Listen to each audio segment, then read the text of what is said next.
Okay, there we go. I don't think I was on actually on YouTube. So hello, YouTube audience. If you can, by the way, on anybody who's watching me on YouTube, just put your questions in the chat box. So, anyways, there we go. So the YouTube is now live with me as well. So fantastic. So let's get started. I'm going to repeat the questions just in case the questioner was on YouTube. So the first question was, what if I pivot our company into a new company with new founders? Would I be able to call this a new startup? The answer is yes. You can absolutely do that. Most startups start this way. Most founding teams fail. The failure rate for founders is well over 50%. So, yep, you can absolutely do that. So go ahead and do that if that's what you want to do. And it's fine to go call this a new startup too. I mean, I didn't change mine, but my co-founders didn't work out. I found new co-founders that did work out, and I just kept moving. Whether you call it a new startup or not, that's fine. That's totally up to you. Second question, can I go into a startup without a tech founder? The answer is yes, you can do this, but this is a nuanced answer I'm giving you. And before you go run off, before you go, okay, great, I don't need a tech founder, even though I'm not technical or I'm not technical enough, hear me out. You're going to want that tech founder working with you. You're absolutely going to positively want that person working with you as soon as possible. Whether that person's called a founder or not is irrelevant. You need that person. So if you put yourself on the investor side of this discussion and you're an investor and you look at why is this company going to fail, and I'm meeting you and you're not technical, why is this company going to fail? The reason is because they don't have somebody who's a technologist to run the technology part of the company. So it behooves you to go find that person as soon as possible. I was in this situation. Now I'm technical, but I needed a technical co-founder to help me run my company. And until I found my technical co-founder, I wasn't going to get funding. It was a black and white answer. So regardless of whether I was getting funding or not, I needed the person. So go find that person as soon as humanly possible. So, okay, let's move on to the next question. I hope that answers your question. If you have questions for me, you can put them in the chat box. If you're watching on Zoom, you guys get priority on Zoom because you're part of the Zero to Pitch group, and you put questions there. If you have questions for me on YouTube, put them in the chat on YouTube, and I'll be happy to answer them there. Next question we have. What are your thoughts on a startup coming up because of a massive business opportunity instead of solving a problem? Well, I think that's great. If you see an opportunity, that's fantastic. Now, when you hear this thing about problem, why is this so important? Well, from an investor perspective, investors know that companies don't exist unless there's a problem to be solved. So think hard about, what's the issue? What's the challenge that you're really solving? Why is this business opportunity starting? Both things can be true. It can be a business opportunity, which is caused because there's an opportunity. What is that opportunity about? Usually it's about a problem or a challenge the customers are having with the status quo. That status quo, by the way, is your competition. So think about it from that perspective, and that will give you the answer of what you want to do. Let's move on to the next question that we have. If you have questions for me, again, you can put them in the chat box. If you're watching on Zoom, you get priority over there. Or if you want to put them in the chat box on YouTube, you can put them there. Anybody watching on YouTube who is not part of my Zero to Pitch group, it's free. There's a link on the site, on the YouTube site for that. You can just click on that, answer a few questions, and join. Okay, let's move on to the next question. How should you use your seed funding? Okay, so I'm going to give you the flippant answer first. And the flippant answer is, why are you asking me? Don't you know how you want to use your funding? And even though it's a little flippant, there's a little bit of seriousness here too about the question. Seriously, if you don't know how you're using your funding and what you're going to use your funding for, then, and this is harsh, but it's also true, you don't deserve the funding. It's not a game of I want to do what my investors think I should do. The game here is do the right thing. If we're starting a business, what do we need to do at the beginning of that business to make the business successful? Think about it. And then if you're on limited funds, which most of us are when we're starting a business, what are those limited things that we need to do? What are the most important things that we need to do with the limited amount of money we have? And those are the things that we should be doing. Okay, so I hope that answers your question. Sorry for being a little harsh there, but that's just reality. Next question on the list. How much traction do you need to raise funding from angels? And the person goes on to complain about the fact that funding isn't what it used to be, which is true. And that's just reality. I did a video on this, which you can find about how much traction do you need. You can watch that. It's a pretty detailed video, and I'll give you kind of a succinct answer here, as well, in terms of, how much traction you need. It's going to vary. And if we're talking about an early stage company, by the way, traction usually means revenue. So how much revenue do you need? You need some. The more revenue you have, the more likely it is that an investor is going to invest.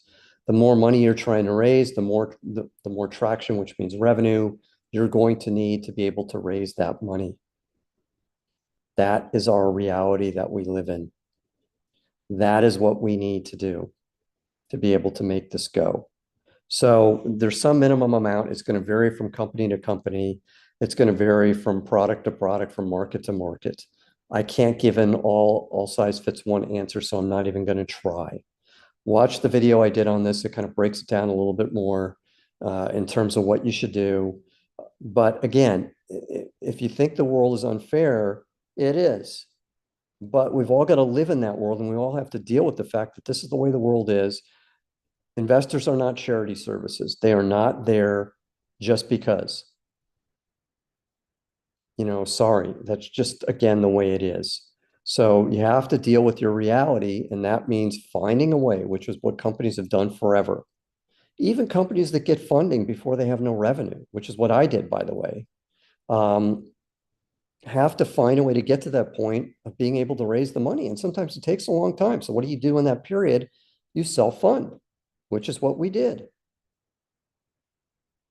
So anyways, that's the answer. It's a tough reality out there. Get as much revenue as you can. The more revenue, the better. The more customers, the better. The more traction, the better. That's what's going to lead you forward. Okay, questions. If you have questions for me and you're watching on Zoom, you can put those in the chat box on Zoom, and I'll be happy to answer them for you there. If you have questions for me and you're watching on YouTube, you can put those in the chat box as well on YouTube. And you can let me know what questions you have there as well. Happy to answer whatever they are. Okay, next question that we have. I have an interesting startup idea. I'm also a software engineer. I started developing it, but I work and I don't have so much time for it. I made it to 60% of development now. Okay, congratulations on that. Don't know what to say, but congratulations. Keep moving. Do as much as you can, as fast as you can. Then this person goes on to say, I have a friend with me that I don't know his role. He is not technical or sales, but he has some contacts, but that is not that important. Okay. Don't know what that means. Okay, so hopefully there's a question coming. Okay, let's move on to the next question. I've seen a lot of your videos and you always say transparency is important. How transparent should how transparent should I be when I start my company? Extremely. I don't know how to define it better than that, but what I mean by transparent is when we're hiding things from our co-founders, that's not a good way to be. When we're hiding things from our investors, that's not a good way to be. When we're hiding things from our customers, that's not a good way to be. And when you think about your company progressing, it's the same thing. There'll be limits, and there'll be some people you'll tell some things, and you'll have some people you won't. And I think that's just fine. There are limits in terms of what we do, but as transparent as you can be is what you should do. So I would try and share as much as humanly possible. People want to be in the know. If you put yourself in the shoes of a co-founder or another employee and you're hiding information, for example, how much money do we have left before we go out of business? What's our revenue at? How many customers do we have? Whatever the information is, share it. What does our product do? All these types of things that we think are so confidential. What I've come to learn the older I've gotten is they're not that confidential at all. And it really doesn't matter, and you want people who are going to be there for you and stand with you when you have huge issues. And what I will tell you is transparency directly translates into loyalty. The more transparent you are, the more loyal the people that you're working with will be. Period. End of story. And it pays off big time. And I have a personal example of that, and I'll tell the story of that right now.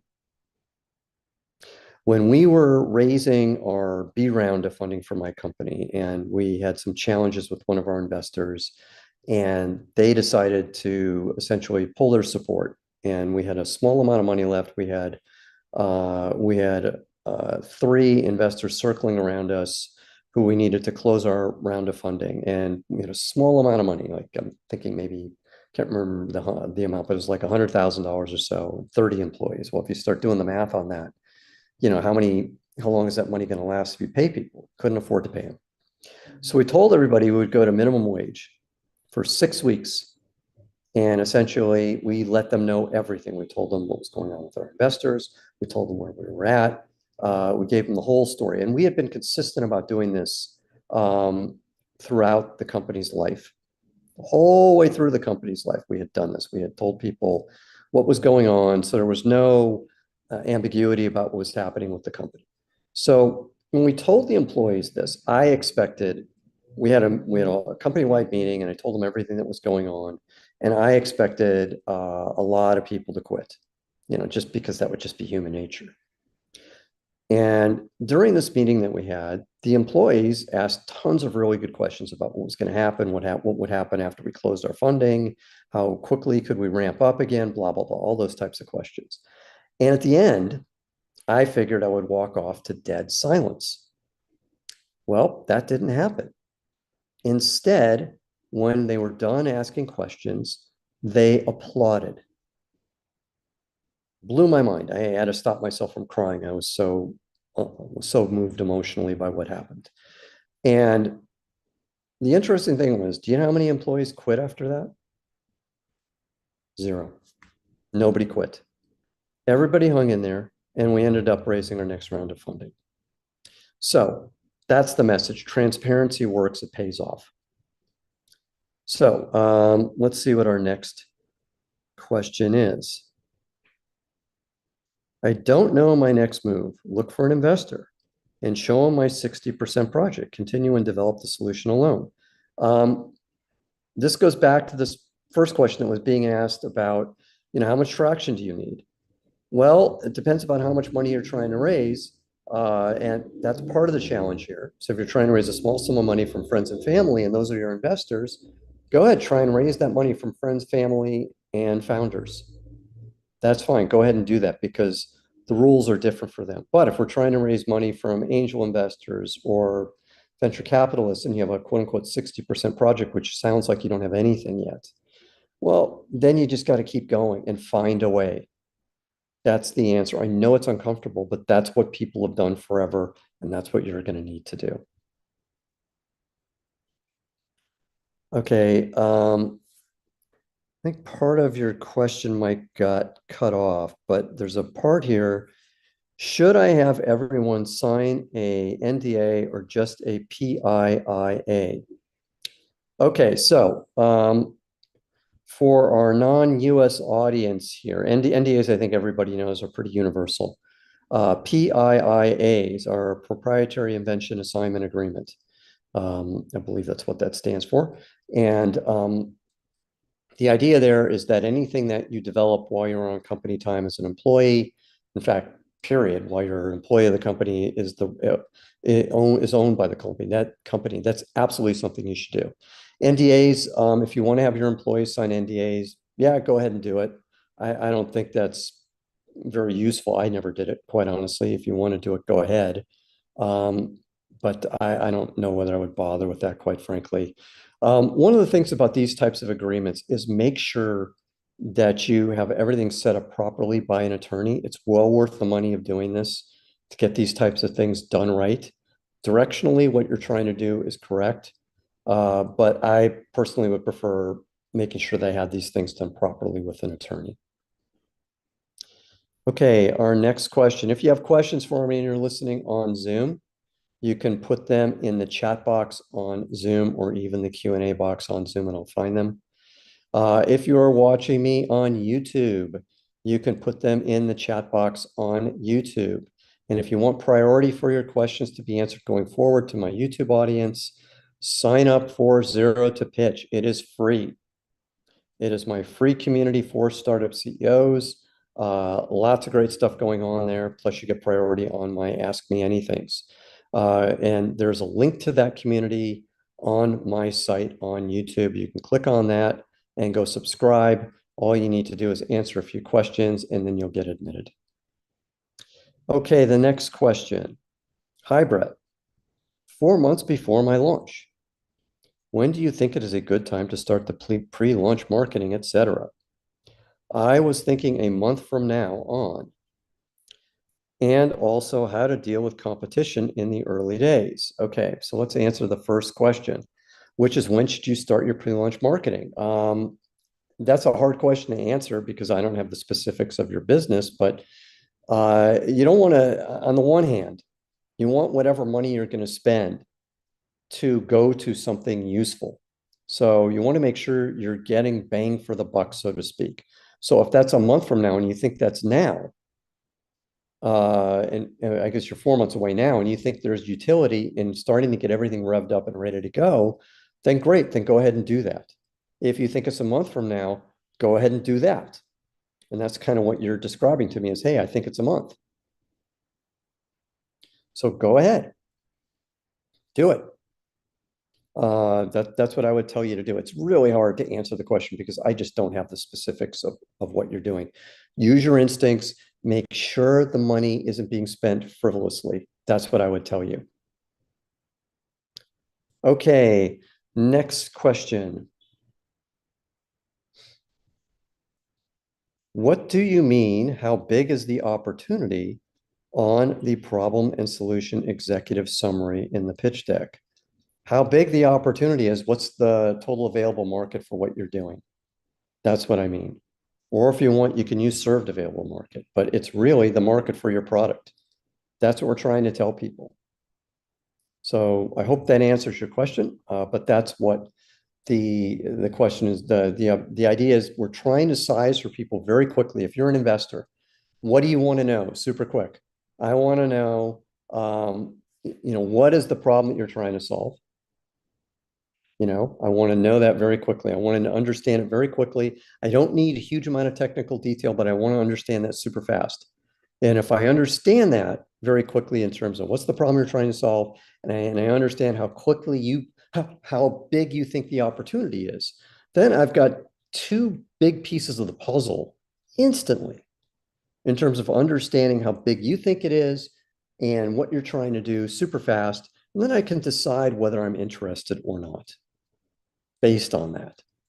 So that's what we're trying to do. We're trying to hook investors very quickly, and we're trying to give them all the pertinent information without a huge amount of detail very fast. I hope that answers your question. Okay, the next question. What do you recommend to read for a founder? What is a must list? Oh my God. There's so many books. I have written about this. I've got videos about this. I'll do a plug for myself. I've got a book out there if you want to read it, which I think is pretty good, called Learn How to Take a Punch. It's available on Amazon. So you can go find that there. You could start there with that book. But I have a list of about, gosh, I don't know, 18 books or something like that that I recommend to people. And they're on my list is kind of eclectic.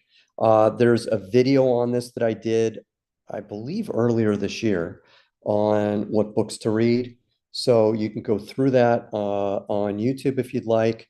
I have another post on this on my website about this that you can find. I have a post on the Zero to Pitch site, for CEOs. You can find my list. You can go find that there. But you can start with my book, since I'll do a shameless plug for myself since this is my AMA. So we'll start there. Okay, if you have questions for me, put them in the chat box on Zoom, or if you want, you can put them in the chat box on YouTube. Okay, next question that we have. Is it possible to bootstrap your way to $1 billion? Well, yes, it is possible to do it. So sure, you can do it. Companies have done it.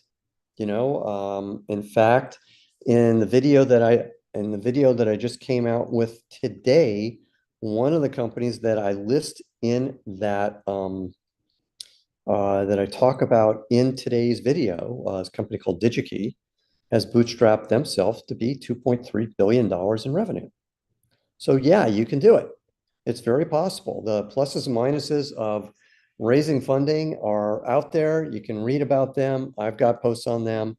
Really the balancing act is that bootstrapping, you're going to go slower at the beginning, but you maintain control. Raising money, and for some businesses, that's absolutely necessary. For the business I was doing, which was hardcore hardware, I needed money. I couldn't have done it on my own. I didn't have Elon Musk kind of money where I was going to throw, 30, 40, $50 million at the problem. So sorry, I needed money. So if you're in that boat, then you're going to need investors at some point very quickly in what you do.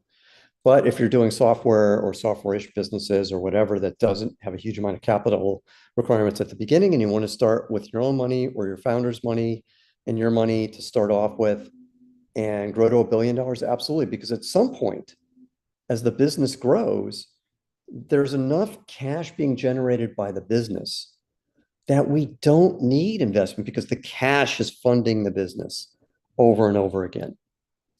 So I hope that answers your question. It's a good question, by the way. Okay, if you have questions for me, put them in the chat box. If you're watching on Zoom, you can put them there. If you have questions for me on YouTube, you can put them there. Either way. Okay, next question. Okay, how do you deal with employee salaries at the beginning when you're extremely low on cash and not break any labor laws? Okay, well, depending upon where you live, I don't know the labor laws, and I'm not a lawyer. So put that as whatever you want to call it at the beginning of my answer to this question. But you pay people what you can afford to pay them. When you start a company and it's just you and your co-founders, none of you are working for any money. Usually you don't pay yourself anything at the beginning. And then eventually you'll have some money. And as you start hiring employees, then you pay them small salaries. It may be minimum wage. So if you're kind of thinking about that, let's say we're in California and we're paying people salaries at the beginning, maybe the most you can afford to pay somebody is minimum wage. That's fine. And you're thinking, well, how can I get great people to join me if I'm only paying them minimum wage? Well, the balancing act is you're going to pay them a lot in equity, in stock options at that point. And that's the balancing act. So, and if you're thinking, well, nobody's going to join me, you have to sell, sell, sell. You have to pitch the hell out of what you're doing to make people excited about what you're doing. And if people are saying to you, well, I can't afford to be in your company because I don't have the salary, I don't have the finances to do it, then they are self-selecting themselves out of your company at this stage, and they shouldn't be part of your company at this point. I know it sucks. I know, wouldn't it be great if we all had tons of money at the beginning to pay everybody what we wanted, but we don't. And that's part of startups, right? Is you have to find people that can afford to take the challenge on and afford to take the risk of joining your company. I hope that helps. Okay, if you have questions for me, put them in the chat box if you're watching me on Zoom, or if you're watching me on YouTube, you can put them in the chat box on YouTube. Either way, I will be happy to answer your questions. And if you're on Zoom, I think you can also use the Q&A box as well. Okay, next question. How is Sam different from Tam in the pitch deck? Okay, we're getting down to some fairly basic things, but I'll give you a quick answer on this. SAM stands for served available market. TAM stands for total available market. The total available market is the superset. That's eventually, if you think about the long-term vision of your business, if we think about all the products that we're going to do, all the marketing channels that we can have, that's your TAM. SAM is what you can serve today. It's a subset. It's going to be smaller. So whatever that is, based on whatever the product is you're doing in your target market that you can reach today, that's your served available market.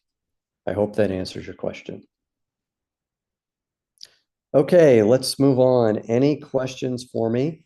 You can put those in the chat box on Zoom or the Q&A box on Zoom, or if you want, you can put them in the chat box on YouTube.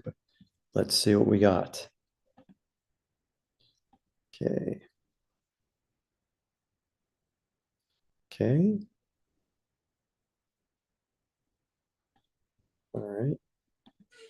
Very good. I'm going to drink some water here. So give me a second.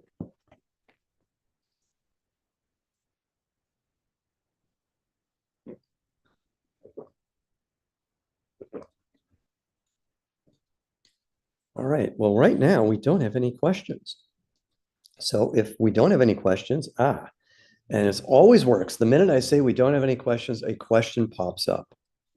So the next question on our list, is money a good motivation to start a company? Sure. A lot of companies are started out of desperation and wanting to make a lot of money. What I will tell you is, and look, and everybody's different. So for some people, that can be a massive motivator, and maybe that's a big enough motivator. And if that is, then fine. There's nothing wrong with that. I think it's good to make money, and I think it's good if you want to make a lot of money. That has to be part of the motivation of doing this. For some people, that's enough. For other people, it is, I am totally passionate about this industry, this business, this challenge, this market that I'm in, and I want to do this specifically. And I want to make a lot of money. So I think you need that intersection, whatever that definition is for you. I do think also, and this is just from experience, that you need to be fanatical about what you're doing. And if fanaticism is to you, I want to make a ton of money, and you're fanatical about that desire to make a ton of money, then so be it. And congratulations. Because fanaticism, I think, is necessary to be able to get you from point A to point B, because there are going to be, I can guarantee you, for everybody that is listening to the call that's live today, and I can guarantee you for everybody that's listening to the replay, I can guarantee you for every single entrepreneur in the world and every startup CEO in the world, I'm sure there's an exception out there, but I've never met one. There are going to be tough times. There are going to be times when you don't know whether you're going to make it. There are going to be times when the worst thing humanly possible that can happen happens at the worst possible time. And what gets you through those times is fanaticism, grit, this ability never to give up. That's what I would do. That's the way that I would look at it. So I hope that answers your question. It's a good question. Okay. All right, this is a really good question, just came up through Zoom. Would you raise an eyebrow? Your eyebrow. Well, I've got two. So Would you raise an eyebrow is the way I'll describe this one. If one co-founder has 80% equity, oh yeah, unless you're a solo founder, I would absolutely raise an eyebrow because it's out of proportion, is what I would tell you. I'm sure there are exceptions. I'm sure there are reasons that could be true, but as a general rule, yeah. Let's say it's you and you're the business genius and you've got a technical co-founder and you're at 80% and your technical co-founder has got the other 20. That sounds a little bit out of proportion to me. I would be questioning that if I was an investor in terms of why is it that way? If it's more like 60-40, sure, that would make more sense to me. Even two-thirds, one-third would be okay. When you start getting into, 80% range or 90% range, that scares me a little bit and that tells me something's up. What I would tell you as a general rule, don't be greedy. Be generous with your equity because these are binary things that we're dealing with here. And what do I mean by binary thing? We're either going to win big or we're going to make a salary. Those are our options. So what does that mean? If you have two-thirds of the company or 60% of the company instead of 80% of the company when you start off, it's not going to matter. You're going to have more money than you know what to need, than you know what to need, than you know what to do with for the rest of your life. It will not matter. So don't worry about these things. Instead, be generous. It's a way to build loyalty with people. And if you're worried about getting screwed over, which I can totally understand, there are ways to protect yourself. Get a lawyer to help you draw up the agreements, do it the right way, have a vesting schedule for your equity, and that's how you protect yourself, and you'll be just fine. Very good question. Okay, for more questions, put them in the chat box if you are watching me on Zoom, or put them in the chat box on YouTube. And if you're watching on Zoom as well, you can put them in the Q&A box also. All right, let's go on to our next question. Let's see what we got. Do I work with Web3 companies? Yes, I work with companies in all sorts of different industries. So that's fine. What are the best B2B marketing strategies? There are too many to mention, and I'm going to recommend a book to you. So somebody was asking for books. I'm going to recommend a great book about marketing and go-to-market strategies, which is kind of what I think you're driving at there. But the book is called Traction by Gabriel Weinberg. He's the founder of DuckDuckGo, that website that competes with Google. Highly recommend it. It's a very easy book to read, nice, quick weekend read. It's a really good book on marketing strategies. I would recommend that. And any book by Reisentrout, I would recommend those books easily. Those are fantastic books to read on marketing and marketing strategies. You can read Reisentrout's book, The 21 Immutable Laws of Marketing, Violate Them at Your Own Risk. It's an oldie but a goodie and a fantastic book. Okay, let's move on to the next question. My company wants to sell other people's products, equity from affiliate marketing. And then later on, we will advertise our own products. By then, we will already have built a great audience. Is that a good idea? Well, it can be. So it's up to you, to decide whether it's a good idea or not. So, take a look at it. I don't know what you're trying to accomplish and what your goals are, so if it meets your personal goals and what you're trying to get out of your company, then great, it's a great idea. If it doesn't, then it's not, almost by definition. That's what I would tell you.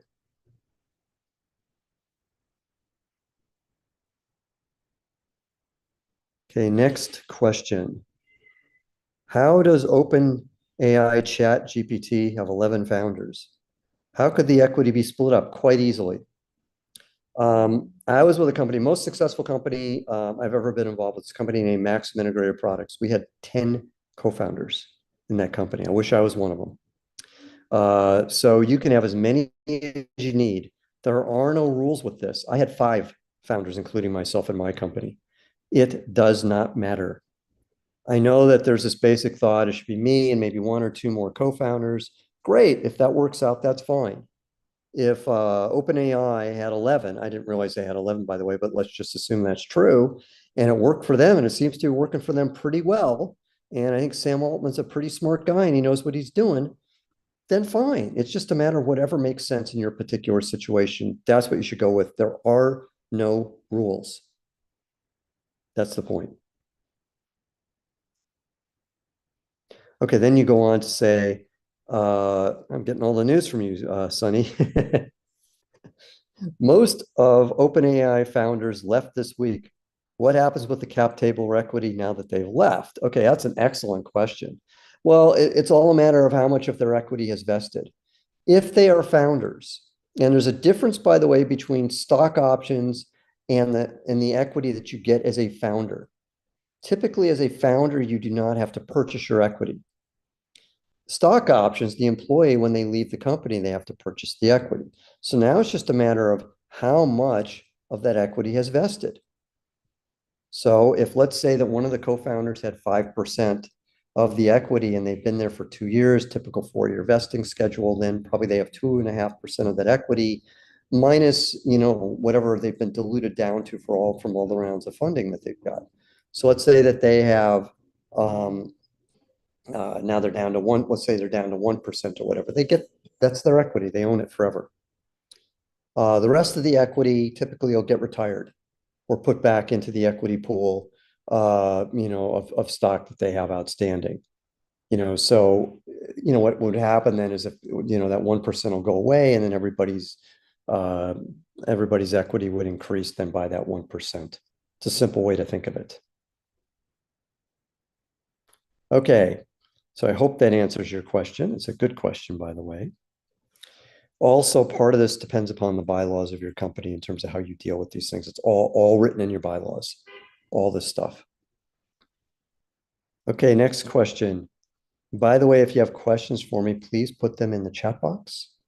If you're watching me on Zoom, do the same on YouTube. And if you have any questions, you can also put them in the Q&A box on Zoom. Next question. How do you find your co-founders? Should I be worrying about it or just keep going by myself? Well, one question is, do you need co-founders? Yes or no? So if you need co-founders, start looking. What are the basic rules of finding co-founders? Typically, if I'm looking for co-founders, the first thing I'm going to do is use my network. I'm going to talk to every single person I know and try and find somebody through them who can help me. That's going to be the first thing I'm going to do. Because I'm just going to keep asking people if they can help me, if they know anybody who can help me, and just keep going that route. That's route one. Route two is going to be using LinkedIn and see if I can find anybody through LinkedIn. And then I'm going to be spending $500 and using the premium edition of LinkedIn so I can send people direct notes on LinkedIn and reach out to them and sell them on working with me. And you can go interview a whole bunch of people and see if you can find your co-founder that way. Those are going to be the two main ways you're going to do it. You can go to meetups and other things like that. I think those are tougher ways to go. But those are my two go-tos. Next question. How do you regard equity distribution of one half? I'm not sure what that means. Of 1 to 2 between non-technical co-founder and technical co-founders. In what cases can that be excessive? I think I just answered that same question. Previously, almost that same question came up earlier in today's video, so I would refer you back to that. But I'll answer it a different way since you're talking about non-technical and technical co-founders. Sometimes the non-technical co-founder gets more than the technical co-founder. Sometimes it's the other way around. It's really about the value and what the role is. If the non-technical co-founder is the CEO, then that person almost by definition is going to get more. If the technical co-founder is the CEO, then that person's going to get more. It's just going to vary depending upon what the roles are. And as I said, if it's too much out of whack, like if 80% goes to the CEO and 20% goes to the technical co-founder or vice versa, something's up. Everybody should walk out of their discussions feeling good about them. If they don't, it's a red flag that you don't have the right people. All right, let's move on. I hope that answered your question, by the way. Next question. And if you have questions for me, you can put them in the chat box on Zoom, or you can do the same on YouTube. Next question. In terms of equity, what if you have worked on the business for years? Isn't it unfair to give a newcomer that much equity? No. It depends upon the person, the role. Also, think of it this way. Equity is about your future contributions, not about your past contributions. The person I mentioned earlier, there was a question about how many co-founders is right. The last co-founder we brought on to my company got the most equity of all the other co-founders. Why? Because he deserved it. He was going to bring the most to the party. So don't get caught up in this stuff. There are no rules. Think forward. Think for the future. Also be fair. So if your question is regarding fairness, then there can be an issue with this, and I'll give you an example of this. Let's say that we are going from Series A to Series B round, and let's say that we have somebody for role A that we just hired, and we gave that person, I'll just make up a number. Let's say in this example, we gave that person 0.5% equity. And then we hire the same person, same role. Let's say it's a clone of this person. We go hire them in round B. Should that person get more equity than the person in round A? I would say no. The reason being is the person in round A took more of a risk, and that role in round B is not going to get that same amount of equity distribution. So that's the way I would think about it. I hope that answers your question. Okay, next question. If I'm in the health area and I'm looking for a tech co-founder, my ideal founder would be a tech guy with a passion for health and wellness. Yes, that's true. Or maybe the tech co-founder is just interested in the opportunity. This is a really good question. I think you need both to be true. Yes, they should absolutely positively be interested in the opportunity. I do think amongst your co-founders, this is a really high bar I'm laying out there, but I think it's true, is you need people to be fanatical. Absolutely positively fanatical. They need to be just as fanatical as you. If they are not, there's a high likelihood they will not make it as a co-founder. So that goes to what you're talking about, the passion. I'm going to describe that as fanaticism. That you need, and then you need them to be interested in the opportunity too. I hope that answers your question. Okay, let's move on to the next question. What is my opinion on offering advisory shares, and what ratio should you offer along with regular shares? Well, it depends upon the person. It's such a broad question. It's almost impossible to answer. But if there are advisors out there that you want to work with, you can give them shares. You can absolutely do this. Now, the deal with advisors is different than employees. Typical advisory agreements are 2 years, not 4 years like an employee agreement.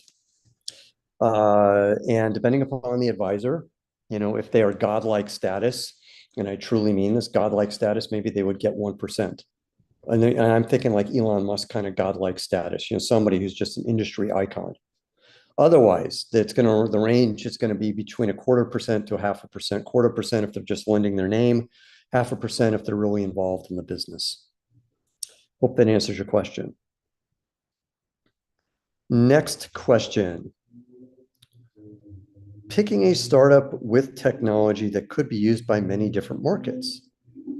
Is it better to pitch that we are addressing one of those markets with the plan of pivoting to other markets later, with albeit with lower TAM for the one market? Don't understand that piece. Or number 2, addressing multiple markets with the associated larger TAMs. My inclination is to focus on one, but I don't know whether investors would be more motivated by the larger potential TAMs. I think there's a misunderstanding about TAMs. There's an old story one of our first investors told me when he had already decided to invest in our company. He said to me, Brett, I never invest in act two of a business. So what does he mean by that? In other words, whatever that first market, that first set of products that you're going to go do, that has to carry the day. That's what an investor is going to invest in because we can't do seven things at once. Now, what can be intriguing to me and exciting to me as an investor is the vision that you have of going after all these different markets. And all these different markets increase your total available market. So that's the way I would think about this, is pick the market that you think is the right market to start with. And then you've got these six other markets that you can go after in time. And that's what you should do. Hope that answers your question. All right, next question. You're welcome, by the way, Brian, for answering that question. I'm a solo founder building my MVP while driving for Uber after being laid off. Should I focus on finishing the MVP or start looking for pre-seed investors? I would probably tell you, again, I don't know your specific situation, so I'm giving you a general answer here. But generally, finish the MVP. It's hard to get people beyond friends, family, and co-founders at the beginning and your own money at the beginning to invest in you until you have something to offer people. And for you, it sounds like it's that MVP. So focus on that MVP. I admire what you're doing. It's tough to do things like what you're doing. You're trying to find a way to get by. Good for you. You got grit. Keep going. That's what I would tell you. Okay, we're getting near the end here. If you have questions for me, you can ask them on Zoom if you got questions for me on Zoom, or you can ask them for me on YouTube if you have questions for me on YouTube. You can ask them in the chat box on either place. Okay, next question. How much equity do you think is reasonable to offer the first B2B company industry ambassador who introduces the company at the idea validation stage of the company? I don't understand. Are you trying to give people equity for introducing you to investors? If you're doing that, I would tell you an answer that's not going to make you happy, which is zero. I'd be really careful with giving out equity to quote unquote ambassadors and people like that are not going to be employees of the company. Be very careful with that. It is not going to go well for you, and it sounds like a waste. And I'll give you another VC story since we're talking stories here today. So I think the same guy, same investor, probably a different discussion I had with him at a different time, but he told me, he had introduced another VC to another company that became super successful, made the VC a ton of money. He didn't want to invest, but he thought it would be a good deal for them. Guy sent him a bottle of wine. And he laughed and he said, well, that guy made hundreds of millions. I get a bottle of wine. And that's kind of the deal. And that's just the way it is. So beware of brokers, beware of people that are trying to get large sums of equity to help you. It's not going to go well. Usually those people are not worth it. They're just going to suck you dry. So don't waste your money. Don't waste your time. And investors are not going to like it. That's the other thing I would tell you. So be careful. Okay, next question. If one founder controls the entire board, can the founder be fired by the board? Well, no, because you are the board, essentially, is what you're describing to me. However, that does not guarantee you a damn thing. So what do I mean by this? Does everybody know the story of Travis Kalanick at Uber? He had controlling shares. He had control of the board. Yet what happened to Travis? They got tired. The board got tired of him. They fired him. Now, how can you do this? You say, if he's got controlling shares, it's quite easy. If you are a startup, most startups lose money. That means we have to continue raising money to exist. So if I'm an investor and I don't like you and you have controlling shares of your company, You control the board. And there are exceptions to this, but the rule is typically I can just tell you, great, congratulations. You want to raise another round of funding? You're not going to do it with us. Here are the rules. Part of what the next round of funding is contingent upon is you quitting and you being fired by us.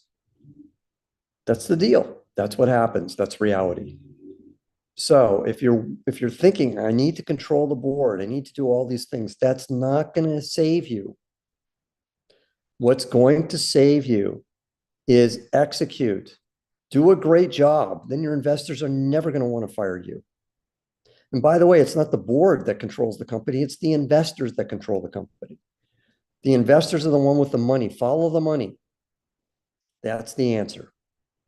Okay. Do we have any more questions? We're out of questions and we're almost out of time. So I'm going to give it another minute or so for some questions. I'm going to drink some water because I've been talking almost nonstop for an hour.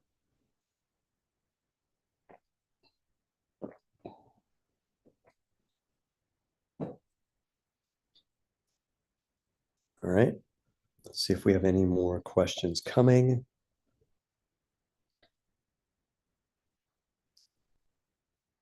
Usually when I do this right when I'm about to click the button and stop it, usually the question comes. We'll see whether that happens today or not. I'm gonna wait just one more tick or so. All right, looks like we do not have any questions. So I want to thank everybody so much. I'll be doing it again hopefully next week. Yeah, I will be doing it again next week, probably on Wednesday next week. I'm traveling this week, but I found a way to squeeze it in. So anyways, thanks everybody. Take care. Thanks again. Bye.